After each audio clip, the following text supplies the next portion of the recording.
Komentimi përsosur i Kuranit, Gjuzi 30. Sure Et-Takathur, zbritur në Mekë, ajete 8.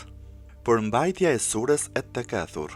Shumë komentues besojnë se kjo sure ka zbritur në Mekë, prandaj edhe çështja që trajtohet në këtë sure ka të bëjë me fisin e kurejshve, të cilët mbureshin dhe lavdëroheshin me njëri tjetrin se kush është më i miri ndaj tjetrit.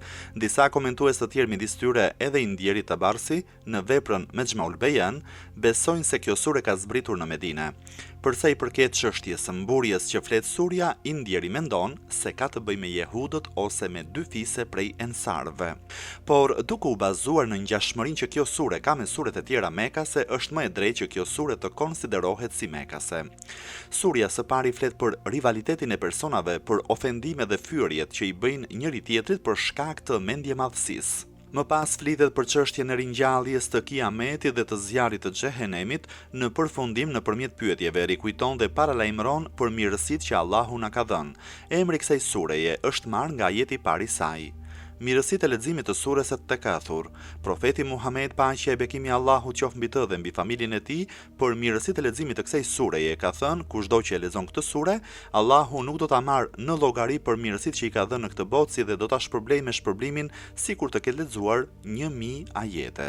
Gjithashtu kemi një hadith tjetër të Imam Sadikut, paqja e Zotit qoftë mbi të, që thotë: leximi i kësaj sureje në namazet e detyruara dhe nafile ka mirësinë dhe sevapet e martirit. Natyrisht leximi i surës duhet të jetë së bashku me veprën, pra ai që e lexon duhet ta praktikojë atë për të marrë shpërblimin dhe mirësitë që u thanë më lart. Ajetet nga 1 deri te ajeti 8. Bismillahirrahmanirrahim. ألهاكم التكاثر حتى زرتم المقابر كلا سوف تعلمون ثم كلا سوف تعلمون كلا لو تعلمون علم اليقين لترون الجحيم ثم لترونها عين اليقين ثم لتسألن يومئذ عن النعيم. Me emrin e Allahut të gjithë mëshirshmit mëshirplotit, ju ka hutuar rivaliteti për të shtuar derisa të shkoni në varre, gjithsesi do ta merrni vesh, madje së shpejti do ta merrni vesh, kujdes, sikur ta dini të vërtetën me siguri, sigurisht që do ta shihni zjarrin flakërues, pastaj me të vërtetë do ta shihni atë me syrin e sigurisë, pastaj atë ditë do të pyeteni për kënaqësitë e kësaj bote. Shkaku i zbritjes. Sikurse edhe cituam, komentuesit janë të mendimit se shkaku i zbritjes së surës janë fiset që kishin rivalitet me njëri tjetrin. Këtë gjë e bënin duke u mburur me gjërat që kishin si mallra materiale që nga kafshët, fëmijët e farefisin, kishte arritur puna deri aty sa që shkonin edhe në përvareza për të numëruar farefisin për të treguar se kush ka më shumë farefis. Disa komentues janë të mendimit se ka të bëjë me fisin e kurejshëve në Mekë, të tjerë janë të mendimit se ka të bëjë me dy fise, një nga fisi ensarëve të profetit Muhammed, paqja e bekimi i Allahut qoftë mbi të dhe mbi familjen e tij, në Medinë, ndërsa disa të tjerë kanë mendimin se ka të bëjë me mburjet e disa jehudive ndaj të tjerëve. Kjo sure duket se është më e drejtë të jetë mekase. Sigurisht që shkaku i zbritjes nuk e kushtozon asnjëherë kuptimin e ajetit. Komentimi. Sprova e të pasurit shumë dhe e të krekosurit. Në këto ajete në radh të parë flitet për mendjemadhësinë dhe konkurrencën midis njëri tjetrit. Allahu me një citim shumë melodios u kujton njerëzve që i ka pushtuar krenaria e mendjemadhësia dhe kanë haruar se ka Zot e Kiamet, ju ka hutuar rivaliteti për të shtuar. Aq shumë janë hutuar në rivalitetin e tyre sa që shkuan të numëronin edhe të vdekurit derisa të shkonin në varre. Ka edhe një mendim tjetër për komentimin e ajetit, hutia për humbja dhe mendjemadhësia e tyre ishte aq e madhe sa që konkuronin midis njëri tjetrit edhe me të vdekurit. Kuptimi i parë me interpretimin e derisa të shkonin në varre dhe gjithashtu shkaku i zbritjes dhe hutbeja e Imam Aliut në Nehjul Balagha, të cilën do ta sjellim më poshtë në dasht Allahu është më i përshtatshëm. Fjala elhakumu rrjedh nga rënja e fjalës allahu me kuptimin të jesh i zënë me punë të vogla dhe të mbetesh larg nga qëllimi dhe punët e rëndësishme. Ragibi në veprën Mufredat thot, lehu është diçka që e huton njeriu dhe e mban larg qëllimit që ai ka. Fjala takathur vjen nga rënja e fjalës kathrat, me kuptimin mendjemadhësi, vetkënaqësi, krenari ndaj njëri tjetrit. Fjala zurtum vjen nga rënja e fjalës ziyara dhe zaura. Në origjinal ka kuptimin kraharor, më pas është përdorur me kuptimin takim ose përballim. Fjala zawar ka kuptimin shtrembërimi pjesës së kraharorit, edhe gënjeshtra është prej llojit të devijimit nga e vërteta, ndaj edhe është përdorur fjala zuar. Fjala meqabir është shumë si fjalës maqbara dhe ka kuptimin e vendit të varrit të vdekurit dhe të vizitës së varreve në këtë rast. Gjithashtu ka kuptimin e vdekjes sipas mendimit të disa komentuesve ose ka kuptimin të shkosh pranë varrit për të numëruar dhe për të shitur mend sipas mendimit të shumë komentuesve. Sikurse edhe e tham, kuptimi i dytë është më i drejtë. Një nga dëshmitë e saj është fjala e prijesit të besimtarëve Imam Aliut, paqja e Zotit qoftë mbi të, e cituar në Nehjul Balagha, për ironi, sa qëllim i largët, sa vizitor të pavëmendshëm, sa krenari fiktive dhe skandaloze. Po kujtojnë kockat e atyre që shumë vite më parë janë varosur e çfarë të kujtuarit, me këtë distancë të largët po kujtojnë persona që për ta nuk kanë asnjë vlerë, a nuk e vajtur deri më tani në ndonjë vend që të shikosh se si krenohen me baballarët e tyre, ose që numërojnë të vdekurit e tyre, ata pretendojnë se trupat e tyre do të kthehen, trupa që janë në errësirë dhe të shqyer, lëvizjet e tyre janë vënë në gjumë, këta trupa të kalbur nëse do të ishin burim edukimi do të ishte mirë që të krenohej për to.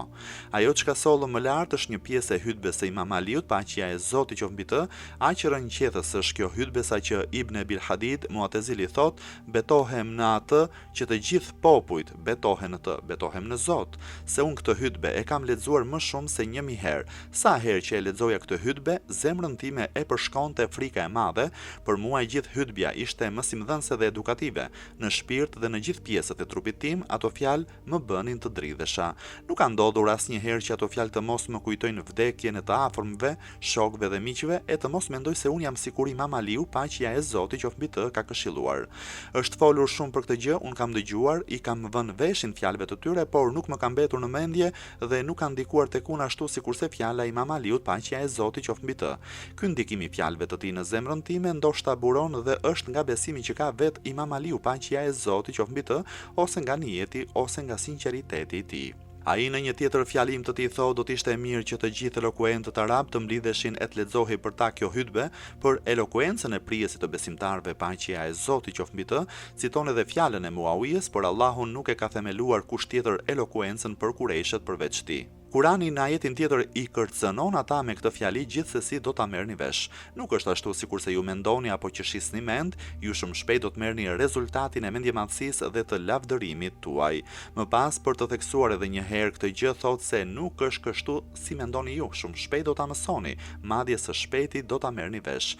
Disa komentues këto dy ajete i kanë konsideruar si përsëritje të një çështjeje, për ato dy ajetet flasin për dënimin që këta arrogant mendjemdhenj do kenë, të cilët mburen me atë që kanë. Disa komentues të tjerë ajetin 3 e komentojnë si dënim të varrit që njeriu do të përballet me të pas vdekjes, ndërsa ajetin 4 e komentojnë si dënimin e ditës së Kiametit. Në një hadith të Imam Aliut, paqja e Zotit qoftë mbi të, thuhet: një grup prej nesh ishin në dyshim për sa i përket dënimit të varrit, derisa zbriti surja Elhakumut Takathur, që sqaroi dyshimin që ne kishim, deri aty ku citohet gjithsesi do ta merrni vesh. Pra ka për qëllim dënimin e varrit. Mëtej vjen ajeti tjetër që thot: madje së shpejti do ta merrni vesh. Ajeti ka për qëllim dënimin e ditës së Kiametit. Në tefsirin Kebir të Fahri Raziut lexojmë se kjo çështje i është cituar një prej shokëve të Imam Aliut, paqja e Zotit qoftë mbi të, me emrin Zurben Hubeish, që thot: ne kishim dyshim për sa i përket dënimit të varrit derisa dëgjuam Imam Aliun, paqja e Zotit qoftë mbi të thot: ky ajet është argument për dënimin e varrit. Më pas thot: nuk është ashtu sikurse mendjemdhenjt mendojnë, nëse ju do të kishit besim apo bindje për ahiretin, do ta kuptonit dhe nuk do t'i kryenit këto gjëra, nuk do krenoheshit e nuk do të mburreshit për gjëra fiktive. Kujdes, sikur ta dinit të vërtetën me siguri. Përsëri për të theksuar dhe për të paralajmëruar më shumë, thot se ju patjetër do ta shikoni xhehenemin, sigurisht që do ta shihni zjarrin flakërues. Më pas, si të futen në të do të jenë plotësisht të bindur, pastaj me të vërtet do ta shihni atë me syrin e sigurisë. Në atë ditë të gjithë ju do të pyeteni për të gjithë mirësitë që keni pasur, pastaj atë ditë do të pyeteni për kënaqësitë e kësaj bote. Në atë ditë do të qartësohet se si i keni shpenzuar, në ç'më mënyrë i keni përdorur këto mirësi të dhuruara nga Allahu, jeni bindur krijuesit apo mirësitë i keni çuar dëm dhe nuk e keni shlyer hakun e tyre. Hulumtime. Burimi i krenarisë dhe arrogancës. Ajetet e mësipërme na bëjnë të kuptojmë se një ndër shkaqet kryesore të mendjemadhësisë është krenaria, pra vetë ignoranca dhe padituria në lidhje me shpërblimin dhe mosbesimin për ditën e ringjalljes. Këto përveç ignorancës së njeriut ndaj mangësive, dobësive dhe ndikimet që këto kanë, si në fillesën e krijimit, ashtu edhe në përfundimin e tij, konsiderohen si shkaqe të tjera të mendjemadhësisë dhe të ignorancës. Për këtë arsye Kurani i Shenjtë për ta thyer këtë mendjemadhësi dhe ignorancë, u tregon atyre të kaluarën e popujve të mëparshëm, duke u bërë të qartë se në çmënyrë janë zhdukur popujt e mëparshëm, megjithse ata kishin fuqi dhe mjete të përparuara. Allahu tregon atyre se me një tufan, një rufe, një tërmet, një shirë mbyeshëm e të tjerë janë zhdukur vende e popujt të shumt. Duke ditur se çka ngjarë më parë, ju përsërijeni mendjemdhenj. Zakonisht mendjemadhësia dhe krenaria vjen nga humbjet dhe dobësitë e njeriut, kështu që për të fshehur humbjet dhe dobësitë e tyre ata nisin e mburen me çka kanë. Në një hadith të Imam Sadikut, paqja e Zotit qoftë mbi të, lexojmë askush nuk mburet përveç atyre që ndjejnë kënaqësi në shpirtin e tyre. Në një hadith të Imam Bakirit, paqja e Zotit qoftë mbi të, lexojmë: tre gjëra janë prej shkaqeve të ignorancës, mendjemadhësia dhe mburja me gjenealogji, ofendimi i personalitetit të familjes, si dhe të kërkosh shi nga yjet. Në një hadith të Imam Aliut, paqja e Zotit qoftë mbi të, lexojmë: dy gjëra i shkatrojnë njerëzit, frika nga varfëria që i shtyn njerëzit të grumbullojnë mallra, pa parë se në çmënyrë i sigurojnë ato, si dhe mburja. Sigurisht që shkaqet më të rëndësishme të korrupsionit në shoqëri janë lakmia, kooperacia, adhurimi kësaj bote, lakmia për këtë botë jetë, konkurrenca. Kjo frikë e paarsyeshme dhe ky rivalitet është futur në fise e në popull. Në një hadith të profetit Muhammed, paqja e bekimi i Allahut qoftë mbi të dhe mbi familjen e tij, lexojmë: nuk kam frikë për ju ndaj varfërisë, por kam frikë nga rivaliteti. Fjala tekathur, sikurse e kemi cituar edhe më lart, ka kuptimin rivalitet, mburje, mendjemadhësi. Ndonjëherë merr edhe kuptimin kërkim dhe grumbullim malli, sikurse e shikojmë edhe në një hadith tjetër të profetit Muhammed, paqja e bekimi i Allahut qoftë mbi të dhe mbi familjen e tij. Rivaliteti është grumbullim malli, por jo në rrugë të drejtë, nuk shlyhet haku e drejta, por ato grumbullohen e mbyllen në kasaforta. Këtë diskutim do ta përfundojmë me një hadith kuptim plot të profetit Muhammed, paqja e bekimi i Allahut qoftë mbi të dhe mbi familjen e tij. Njeriu thot e imja, ndërkohë që ajo çka i përket është vetëm ushqimi që ha, rrobat që vesh dhe lëmosha që lë për hir të Allahut dhe në rrugën e Zotit. Kjo është një çështje shumë e çuditshme që ne nuk na lë të mendojmë për asnjë çast apo të kemi kujdes për sa i përket çështjes së haramit dhe halalit. Ajo çka ne ham, veshim, falim për hir të Allahut, janë gjëra shumë të pakta. Sa mirë do të ishte që këto gjëra ne t'i sigurojmë nëpërmjet rrugës së duhur dhe të shtojmë më shumë bereqetin ton. 2. Bindja dhe nivelet e saj. Fjala bindje është e kundërta e fjalës dyshim, ashtu sikurse fjala dije është e kundërta e fjalës ignorancë. Fjala bindje ka ardhur edhe me kuptimin qartësi dhe qëndrueshmëri, sipas transmetimeve dhe haditheve në lidhje me këtë fjalë. Bindje kuptohet se stadeve të larta të besimit u thuhet bindje. Imam Bakiri, paqja e Zotit qoftë mbi të, ka thënë: besimi është një shkallë më lartë se Islami dhe devotshmëria është një shkallë më lartë se sa besimi, ndërsa bindja është një shkallë më e lartë se sa devotshmëria. Më pas tha, në mesin e njerëzve nuk është ndarë gjë tjetër më pak se sa siguria, që do thotë se bindjen e ka një pakicë e besimtarve. Mëtej, transmetuesi pyet se ç'është bindja. Imami thot: e vërteta e bindjes është ti mbështetesh Allahut, ti bindesh dhe ti dorëzohesh Allahut dhe të jesh i kënaqur me atë çka Allahu ka përcaktuar, gjithçka t'ia lësh në dorë Allahut. E përsia e pozitës së bindjes mbi pozicionin e devotshmërisë, besimit dhe islamit është diçka që përmendet dhe theksohet edhe në transmetime të tjera. Në një tjetër hadith të Imam Sadikut, paqja e Zotit qoftë mbi të, lexojmë: nga shenjat e bindjes së vërtetë të myslimanëve janë këto: nuk i gëzojnë njerëzit më zemrimin e Allahut, nuk i poshtrojnë të tjerët me atë çka nuk u ka dhënë Allahu, për shkak të drejtësisë dhe dijes, në zemrat e tyre është vendosur bindja dhe kënaqësia e Allahut, ndaj dhe janë të qetë, ndërsa trishtimi dhe mërzitja është e vendosur te dyshimi dhe te pakënaqësia. Të tilla interpretime dhe shumë të tjera si këto tregojnë më së miri se kur njeriu arrin në pozitën e bindjes, në zemrën dhe në shpirtin e tij mbizotron qetësia dhe rehatia. Në ajetet e mësipërme dhe në ajetin 95 të surës Waqia janë përmendur 3 stadet e bindjes. Padyshim kjo është e vërteta e sigurt. 3 stadet e bindjes janë: 1. Bindja me dije, e cila arrihet nëpërmjet argumenteve të ndryshme, si për shembull të besosh në diçka në mënyrë të tillë që kur të shikosh tymin të besosh se ekziston zjarri. 2. Bindje plot. Kjo lloj siguri arrihet kur njeriu e shikon vetë diçka me sytë e tij dhe jo nëpërmjet shenjave të mbetura, sikurse ishte tymi më lart. Nga kjo shenjë sigurohet dija e bindjes së zjarrit. Në këtë rast vetë njeriu shikon zjarrin dhe beson me bindje të plot. 3. Bindja e vërtet. Kjo gjë arrihet kur njeriu apo personi provon zjarrin, pra hyn në zjarr dhe provon nxehtësinë e tij, gjithashtu bëhet një me cilësitë e zjarrit. Kjo është bindja më e lartë dhe më e arrirë. Muhaqqiq Tusi, në një prej fjalimeve të tij, përsa i përket bindjes thot: bindja është besimi absolut i palëkundur, është e pamundur, zhdukja e saj, ajo është e përbërë prej 2 dijesh, dija e qartë dhe dija për të cilën nuk mundesh, ose është e pamundur e kundërta e saj. Është e përbërë prej disa stadesh: bindja me dije, bindja e plotë dhe bindja e vërtetë. Stadi i parë është stadi i përgjithshëm, ndërsa stadi i dytë është stad për ata që largohen dhe ruhen nga e keqja, ndërsa stadi i tretë është për ata që janë të veçantë dhe të afruar te Allahu. Në një hadith të profetit Muhammed, paqja e bekimi i Allahut qoftë mbi të dhe mbi familjen e tij, thuhet: kam dëgjuar që disa prej shokëve të profetit Isa, paqja e Zotit qoftë mbi të, ecënin mbi ujë, ai tha nëse bindja e tij do të ishte edhe më e fortë, do të ecte në ajër.